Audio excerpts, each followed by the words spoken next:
이번 시간은 태블로를 이용을 해서 태블로의 전반적인 사용 방법을 한번 알아보도록 하겠습니다. 그래서 여러가지 차트들을 이용해서 만들 건데요. 지금 강의 자료실에 올라와 있는 엑셀 자료랑 링크를 들어가게 되시면 지금 보시는 대시보드 화면을 하나 보실 수가 있을 겁니다. 오늘 이번 시간에 여러분들이 여기 보이는 대시보드를 이제 완성을 하게 될 거예요. 좀 크게 해서 한번 볼게요. 자, 여러분들이 어떻게 이제 대시보드 구성이 되어 있고 이걸 어떻게 사용할 거냐면 전반적인 매출, 일단 먼저 데이터에 대한 이해가 있어야겠죠. 데이터는 미주를 중심으로 해서 영업을 하고 있는 리셀러 회사입니다. 뭐 사무기기나 가구나 오피스를 용품을 파는 기업인데요. 이 기업이 각 지역별로 얼마만큼의 판매 이익을 월별로 가지는지, 매출 현황이 어떻게 되는지, 그 다음에 이익이 분기별로 어떻게 발생을 하는지, 그 다음에 각 고객별로 할인율을 어떻게 적용시키고 있는지, 그 다음에 지역별로 매출이 어떠한지, 구역별로는 또 어떻게 구성이 되어 있는지, 그 다음에 각 상품 카테고리별로 지금 현재 총 이익, 판매 금액, 판매 수량, 평균 배송 비용과 평균 단가가 어떻게 되는지를 한눈에 볼 수 있는 이런 대시보드 조망을 할 수 있는 것들을 보게 될 겁니다. 그래서 어떤 특정 지역의 데이터를 선택을 하면 그 지역에 맞는 데이터의 모습으로 변하고, 또 다른 지역도 한번 이렇게 클릭해 볼게요. 다시 돌아와서, 아니면 특정 구역에 있는 지역의 데이터만 필터해서 같이 볼 수 있는 이런 대시보드의 형태를 보게 될 겁니다. 아니면 뭐 어떤 특정 지역의 사무용품의 고객을 많이 사가는 지역은 어디인지와 같은 현황을 빠르게 구분할 수 있는 이러한 형태의 대시보드를 가벼운 클릭만으로 데이터를 구성할 수 있도록 한번 해 보도록 하겠습니다. 자, 저는 이제 화면을 좀 작게 할 거고요. 이 데이터를 링크 주소에 맞게 이제 가져올 겁니다. 자, 첨부되어 있는 데이터를 보시면 이제 엑셀로 되어 있는 데이터인데요. 일단 첫 번째 대시보드를 만들기 전에 첫 번째 봐야 될 건 여기 있는 엑셀 파일을 먼저 이해를 하셔야 될 것 같아요. 자, 그래서 맨 처음에 제일 중요한 건 뭐냐면 내가 가지고 있는 데이터가 어떠한 데이터들을 가지고 있는지를 먼저 확인하는 게 좋습니다. 그래서 데이터에 이 열에 있는 이름값들을 잘 보시고요. 자세히 볼까요? 네, 여기 있는 이름값들을 자세히 보시고요. 그 다음에 이 값들이 어떤 형식으로 되어 있는지, 숫자인지 글자인지, 무슨 데이터를 담고 있는지, 데이터에 대한 정의를 먼저 잘 이해를 하셔야 됩니다. 엑셀 같은 경우에는 이제 하나의 시트가 아니라 이렇게 여러 개의 시트로 구성이 되어 있죠. 제품, 반송, 관리자, 뭐 이런 여러 장의 시트로 구성이 되어 있는 걸 알 수가 있습니다. 그래서 우리가 엑셀에서는 뭐 간단하게 이런 것들을 좀 빠르게 보기 위해서 피벗 테이블 같은 것들을 이제 쓰죠. 그러면 어느 고객별 매출이라든지 이런 것들을 빠르게 집계해서 이걸 표의 형태로 빠르게 완성을 하죠. 1년에 이런 작업들을 좀 더 편하게 해주기 위해서 태블로와 같은 도구들을 이제 사용을 해서 기본적인 이런 간단한 표들을 만들 수 있고 활용할 수 있도록 한번 해 보려고 합니다. 자, 그러기 위해서 데이터의 여러가지 기능들을 이해할 수 있도록 여러분들이 많이 이해를 할 수 있었으면 좋겠습니다. 아이고. 자, 이렇게 해서 데이터의 여러가지 모양들을 볼 수 있죠. 자, 그래서 이런 걸 빠르게 하기 위한 도구로서 사용을 하게 될 겁니다.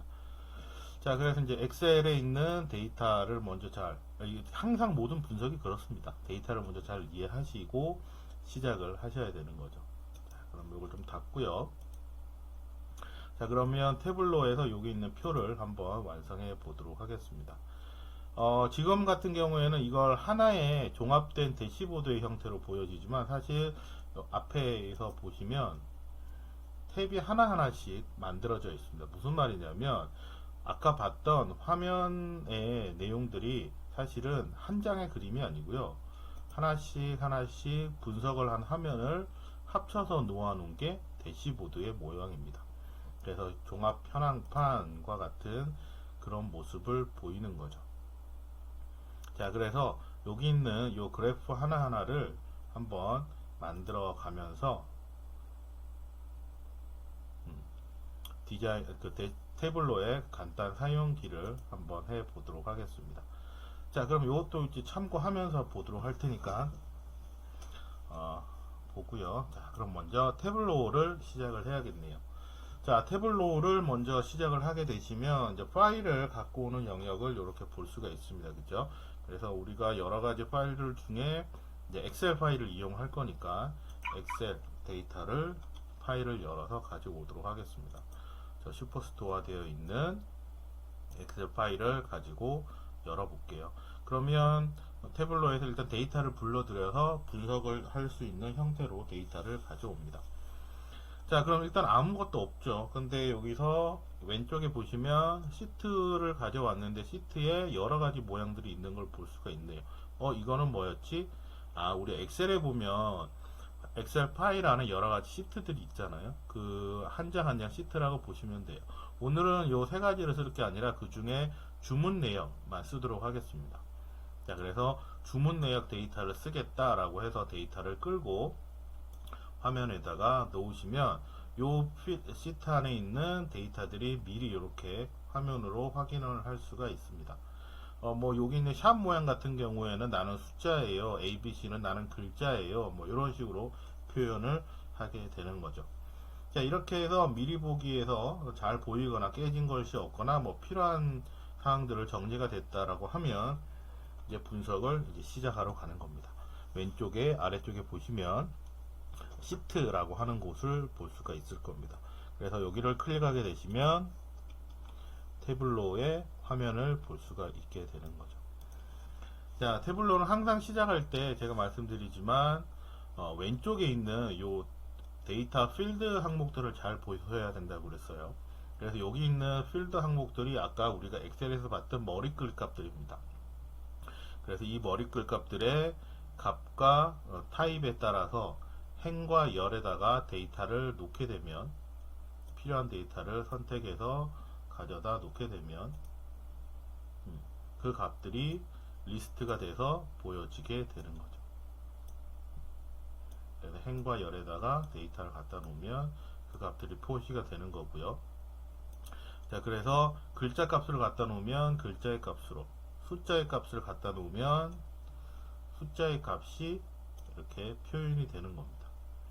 자, 여기 있는 값은 이제 위로 갖다 놓게 되면 이제 그림을 그리게 되는 거죠. 조금 전에 여기 보셨는지 모르겠는데 내가 숫자의 값을 글자에다가 표시를 하니까 이 값들이 숫자의 값으로 보이죠. 네. 그리고 이제 여기 있는 에서 나타나는 대부분의 이거 잘못했네. 그림을 그려야 되는데 표시되는 영역들은 앞으로 여기 있는 마커라고 하는 부분에서 다 통제를 할 겁니다. 미리 설명을 드리면 크기, 모양, 색깔 이런 것들을 가지고 데이터를 다 표현을 할 거예요. 그래서 여기 있는 마커의 값으로 조정을 하되 그 값을 직접 입력할 수도 있고요. 아니면 자동으로, 아니면 여기 있는 숫자의 값을 대비해서 표현을 할 수가 있게 되겠습니다. 그래서 앞으로 여기 마커 부분을 많이 사용하게 될 겁니다. 그래서 첫 번째니까 요 마커랑 요 행렬 데이터에 필드 값을 집어넣는 그것만 여러분들이 이번 시간에 잘 아시면 좋을 것 같아요. 자, 그럼 필요 없으면 일단 지워버리도록 할게요. 목적성 있게 그려야 되니까. 자, 그러면 첫 번째로 뭐부터 한번 해볼까 생각을 해보도록 하겠습니다. 자, 그래서 맨 처음에 요 판매 KPI라고 되어 있는 요 부분을 먼저 한번 해볼까 합니다. 자, 그래서 요 부분을 먼저 처리를 한번 해보도록 할 텐데요. 여기는 어떻게 되냐면 제품 범주 중에 범주 안에 데이터가 이렇게 세 개가 있나 봐요. 이 세 개를 이익, 판매 금액, 주문 수량, 그 다음에 평균, 배송 비용, 글자가 잘렸네요. 평균, 제품 단가를 가지고 이 표를 하나 만들어 봤습니다. 그럼 이 표를 한번 다 같이 한번 만들어 볼게요. 자, 그럼 첫 번째로 데이터가 필요한 건 뭐냐면 좀 확대를 해서 여기에 제품 범주가 들어가겠네요. 제품의 범주가 뭘까? 범주 안에는 뭐가 있을까? 이렇게 선택을 해서 보면 되는데 여기 범주겠죠. 근데 사실 데이터가 뭔지 잘 모르겠잖아요. 다시 엑셀 파일을 열기도 그렇고, 그럴 때는 요 앞에 있는 데이터 보기를 살짝 클릭을 하시면 여기 보이시나 모르겠네요. 여기 데이터 보기를 선택을 하시면 전체 미리 보기 화면이 이렇게 뜹니다. 아까 봤던 우리 엑셀 표처럼 미리 보기 화면이 뜨고, 고객 구분에는 중소기업 이런 것들이 있고, 아까 우리가 지금 찾으려고 하는 제품 범주에는 하이 범주에는 고무밴드, 종이 이런 게 있고, 범주에는 사무용품 같은 것들이 있네요. 자, 그래서 사실 이렇게 미리 잘 모르겠으면 데이터를 이렇게 하나씩 가져가 놔도 돼요. 그럼 데이터의 카테고리가 어떻게 되어 있는지 순서를 바꾸어도 상관은 없습니다. 근데 순서가 있다라고 하면 이 순서를 정해주는 게 낫겠죠. 자, 그래서 데이터를 다루기 전에 데이터 안에서 데이터의 순서나 아니면 형식이 있는 것들을 먼저 지정을 해 줄 수가 있어요. 그게 이제 데이터를 이제 카테고리 하는 건데, 예를 들어서 조금 전에 봤던 것처럼 제품 범주와 제품 하위 범주라는 게 있습니다. 그쵸? 근데 이 두 개는 서로 연결되어 있어요. 무슨 말이냐면, 합쳐 볼게요. 제품 하위 범주하고 제품 범주는 제품이라고 하는 이름 하에서 구조가 있는 데이터입니다. 우리 하이라키가 있는 데이터라고 그랬죠.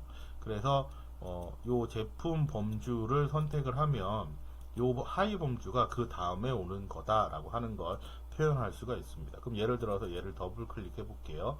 그러면 아까 전에 없었던 요 플러스 표시가 나옵니다.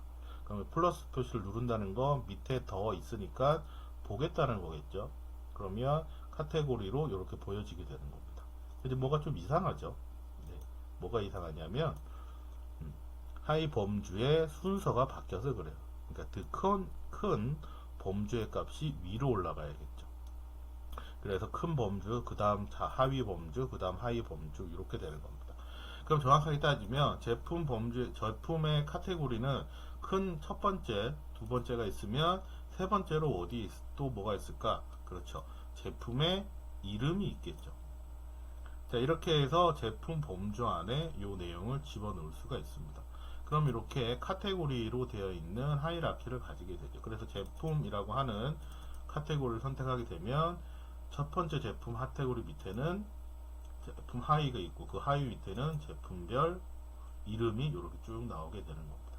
자, 그래서 제품의 카테고리를 이렇게 데이터를 통해서 지정을 해 줄 수가 있습니다. 자, 이런 것들이 또 있을까 한번 보도록 하죠. 여기 보시면 이런 것에 이제 대표적인 것이 뭐가 있냐면 이 날짜가 있어요. 날짜를 선택해서 이렇게 갖다 놓게 되시면, 날짜는 기본적으로 우리 앞 시간에 DW 시간에서 얘기했던 그 하이라키를 이렇게 가지게 됩니다. 그래서 데이터 자체가 이 기본적인 내용들을 가지고 있는 기본적인 데이터입니다. 이렇게 있다는 걸 한번 확인할 수 있고요. 그 다음에 제품 컨테이너는 이게 아마 포장 단위일 겁니다. 포장 단위여서 제품 카테고리하고는 좀 다르게 1대1 매칭이 될 거라서 요거는 좀 생각을 해볼 필요가 있고요. 그 다음에 뭐가 있냐면 여기 사실 지역이 있어요. 지역. 이거 제가 지역을 구분을 해놨는데 어떻게 구분을 해놨냐면 지역을 먼저 보시면 리전 구역이 있고요. 동부, 서부, 중부.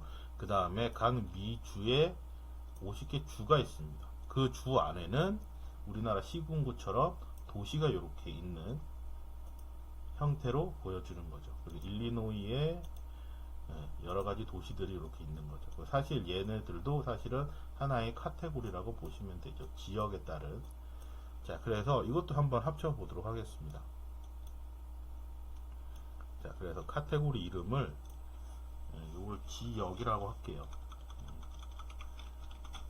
지역별로 구분을 한다. 지역으로 하고 구역 밑에 도시가 아니라 미주가 먼저 들어가야 되는데 미주를 먼저 집어넣도록 하겠습니다. 그러면 이렇게 카테고리를 가지게 되죠. 자, 그럼 고객도 사실 여기서 보시면 카테고리를 할 수 있어요. 고객을 구분하면 고객은 개인 고객, 기업 고객, 일반 소비자, 중소기업 이렇게 개인들의 고객들이 그룹이 되어 있네요. 그래서 사람들을 구분을 하면 이게 아마 많아서 그럴 겁니다. 개인 고객층에 해당되는 사람도 있고, 좀 많이 가야겠네. 기업 고객에 해당되는 고객도 있고. 그래서 여기 보면 구조를 가지는 게 아마 좋을 것 같아요. 아이디는 이제 고객별 하나니까 굳이 가질 필요는 없을 것 같습니다.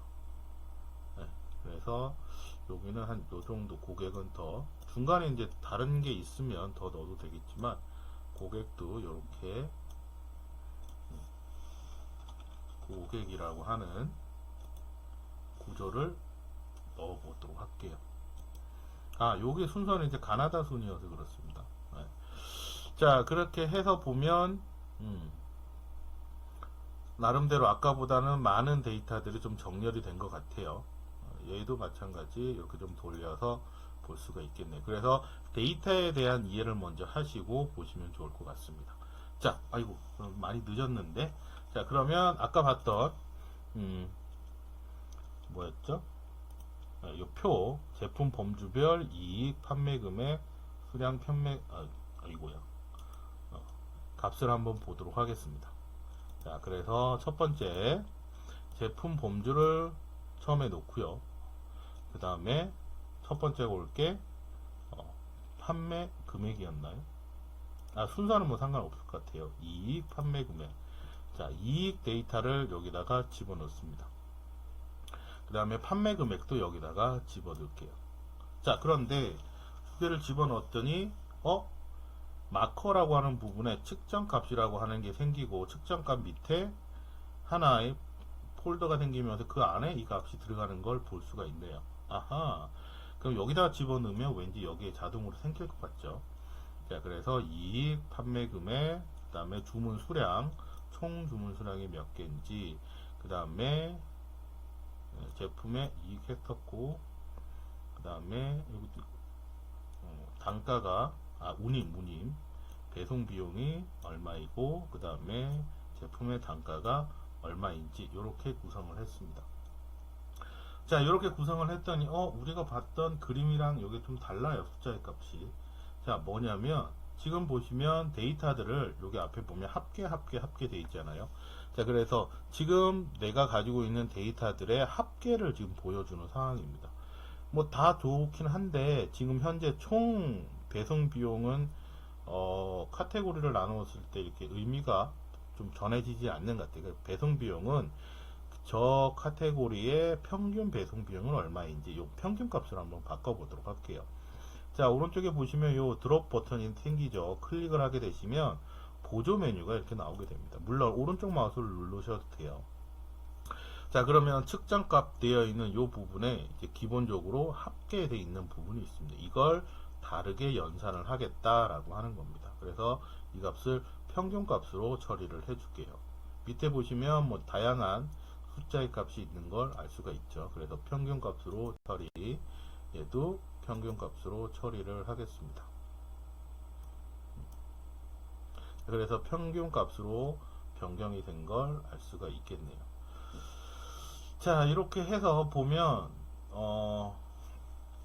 첫 번째로 테이블을 만들었는데 이 테이블 화면이 너무 작죠. 그래서 이 테이블을 좀 키우고 싶은데, 물론 이렇게 드래그를 해서 화면의 값을 좀 키우셔도 돼요. 상관없는데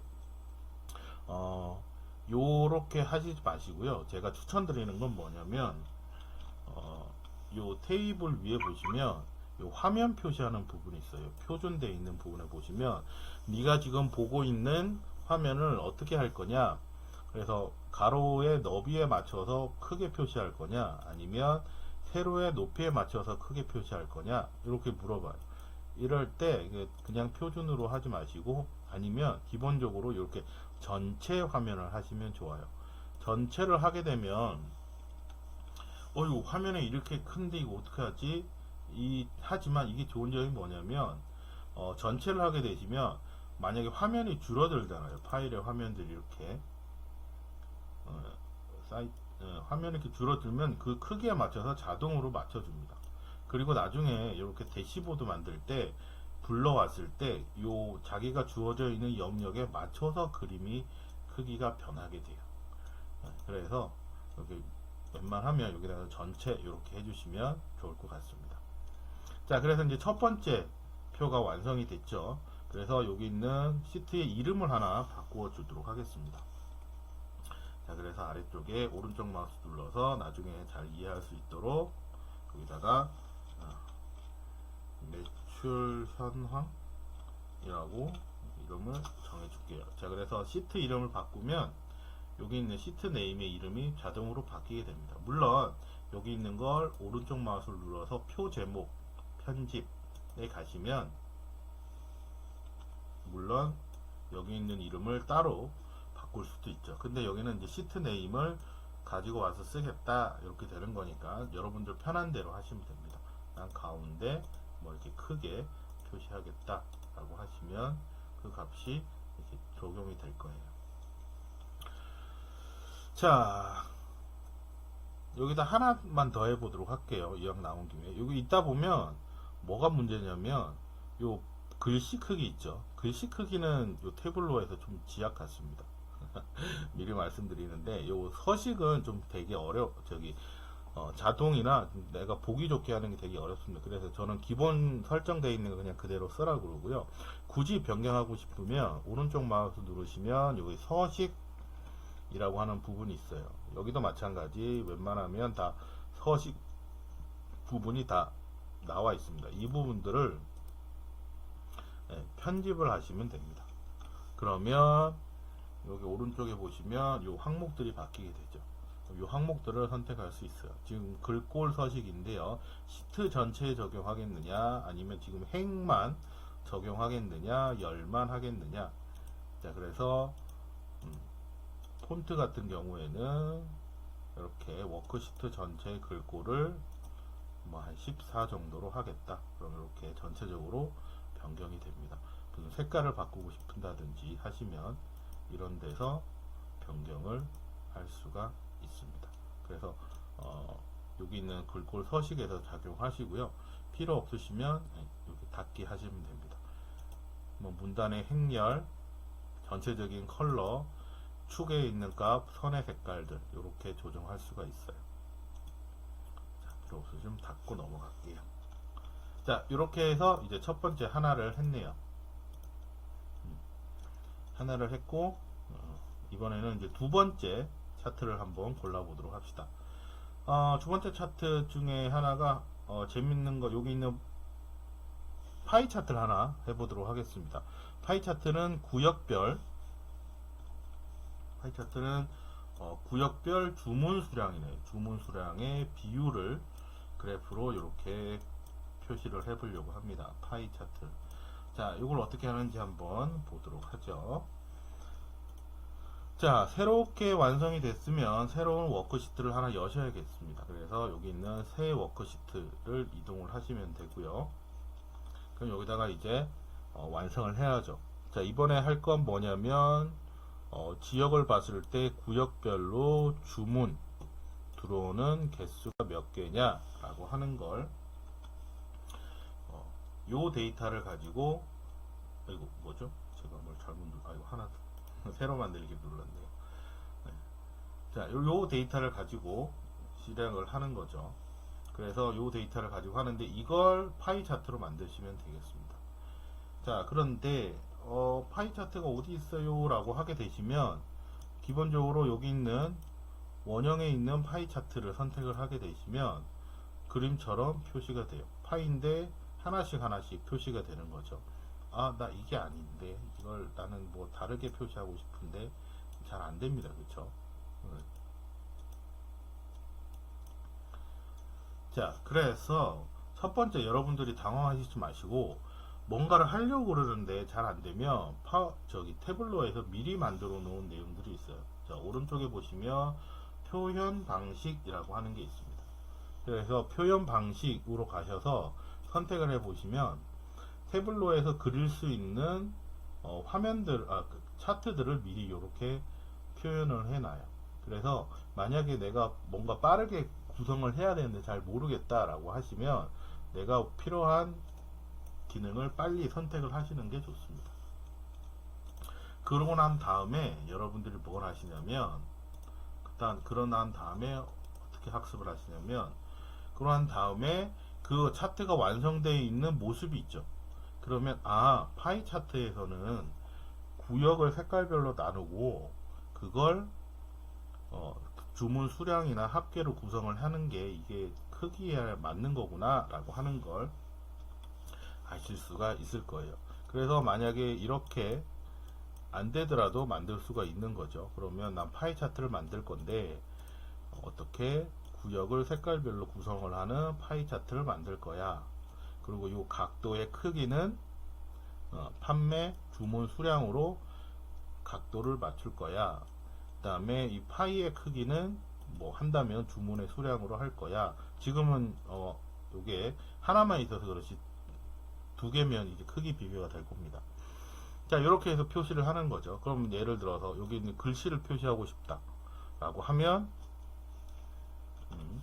여기 더 가서 주문 수량을 글씨로 표시할 거야. 아니면 난 요 지역을 글씨로 표시할 거야 라고 이렇게 TT로 바꾸게 되면 그 지역이 글씨에 표시가 되는 거죠. 물론 여기 있는 내용을 서식적으로 또 변경을 할 수도 있겠죠. 굳이 이렇게 하라는 건 아니고요. 자, 이렇게 해서 변경을 하실 수가 있을 겁니다. 자, 그런데 우리는 여기 있는 값을 비율 값을 쓰고 싶으니까 이 값을 한 번만 바꿔 볼게요. 지금 합계로 되어 있으니까 얘가 전체 중에 얼마인지로 계산을 한번 바꿔 보도록 하겠습니다. 뭐 익숙해지시면 빨리 찾으실 텐데요. 오늘은 제가 바로바로 그냥 불러드리도록 할게요. 자, 그래서 전체 중에 차지하는 비중은 여기 있는 건 아니고요. 퀵 테이블 계산이라고 하는 곳에 가시면 됩니다. 그러면 테이블 안에, 즉 보여지는 화면 안에서 데이터 값을 계산을 하게 돼요. 그래서 여기서는 구성 비율이라고 하는 값을 선택하게 되면 전체 100 중에 얼마만큼 차지를 하는지를 표현을 하게 됩니다.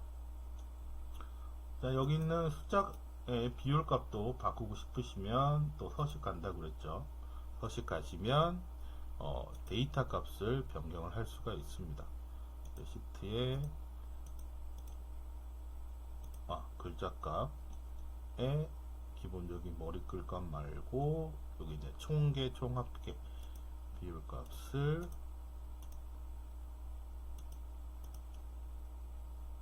어디 갔죠? 데이터 여기 있다.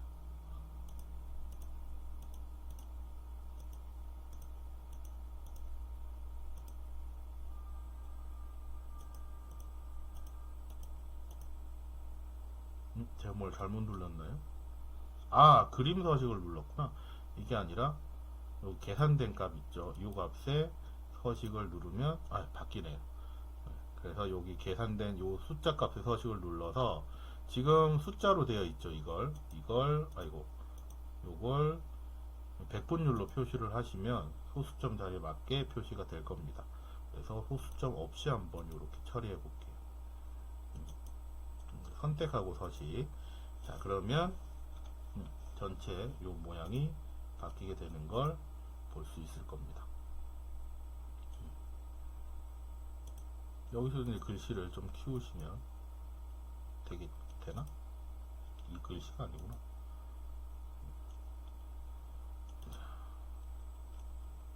그래서 제가 이 서식을 별로 안 좋아합니다.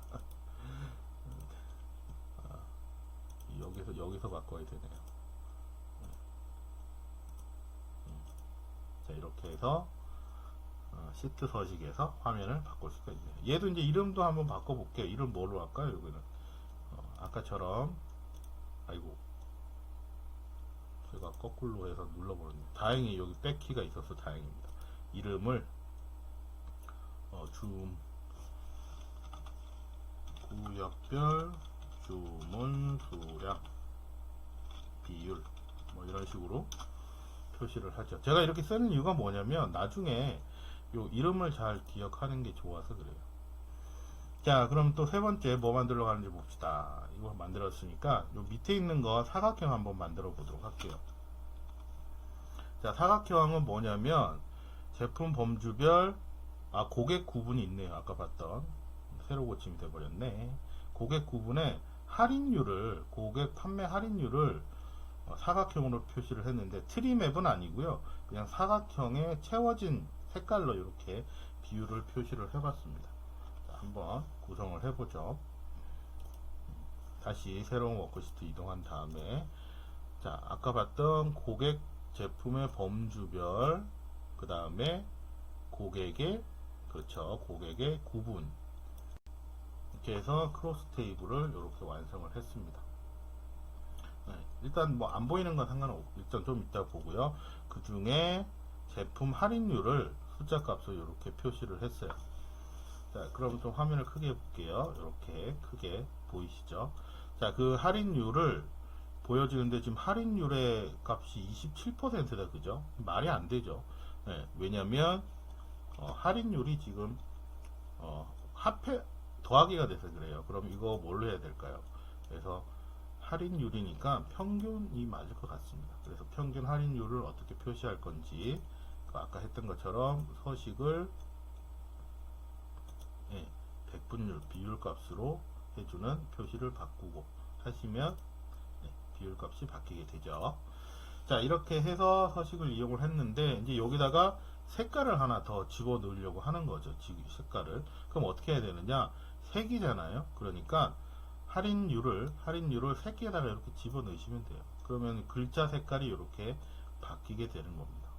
내가 원하는 건 글자 색이 바뀌는 게 아니라 바탕색이 바뀌고 싶은데, 자, 그래서 그걸 어떻게 바꾸냐면 이 색을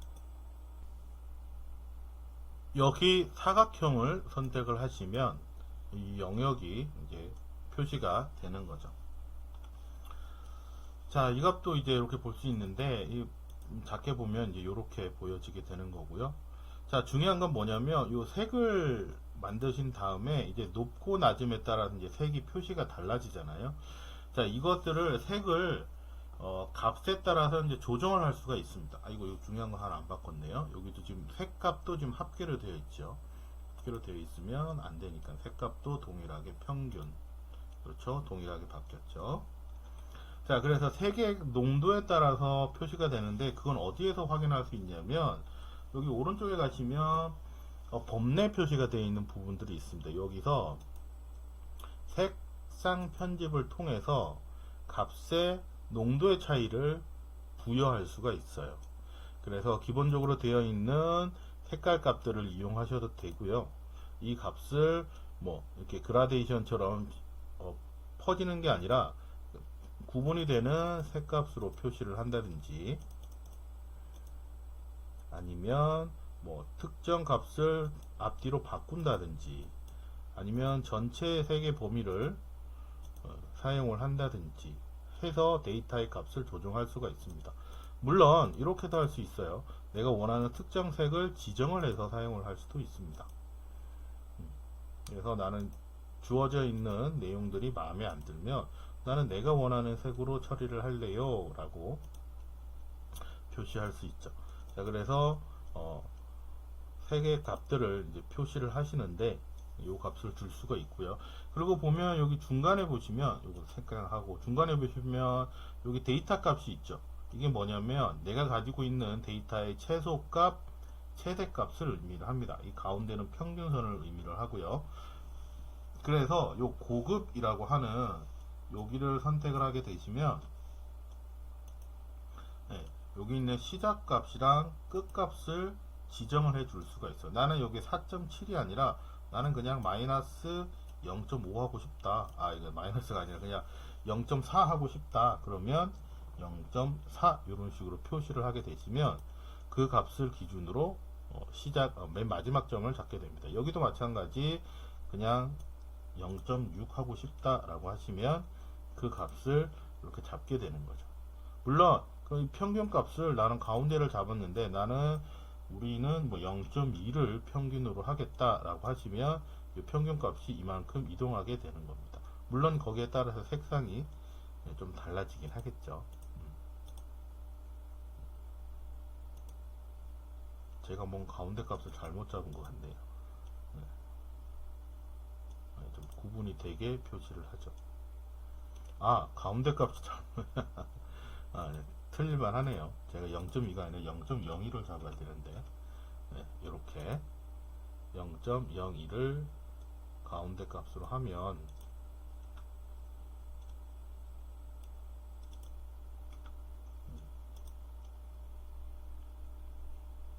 그 값의 범위가 나오겠습니다. 아이고, 가운데가 0.02가 아니구나. 그렇죠. 여기서는 0.45가 돼야겠네요. 좀 더 쉽게 하겠습니다. 0.1에서 0.10까지 0.10이면 1이겠죠. 괜히 소수점이 나와가지고 제가 헷갈리고 있네요. 0.05 이런 식으로 데이터 값의 기준값을 변경을 할 수가 있습니다. 그렇게 해서 색의 농도의 진함을 표시를 할 수 있는 거죠. 자, 그게 싫으면 자동으로 이렇게 해주시면 됩니다. 자동으로 해주시면 그 값이 적용이 될 거예요.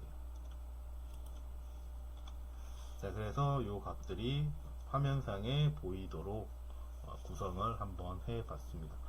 그래서 높고 낮음이 표시될 게 있고요. 요것도 이제 이름을 하나 붙여줘야겠죠. 이름을 뭘로 하면 좋을까요? 고객별 할인, 제품 범주 할인이니까 이름을 고객 구분별 할인율이라고 집어넣죠. 그 제목은 제목은 그냥 봤을 때 이해되는 게 제일 좋습니다. 할인율이라고 데이터를 집어넣습니다. 이렇게 해서 집어넣을게요. 자, 그 다음에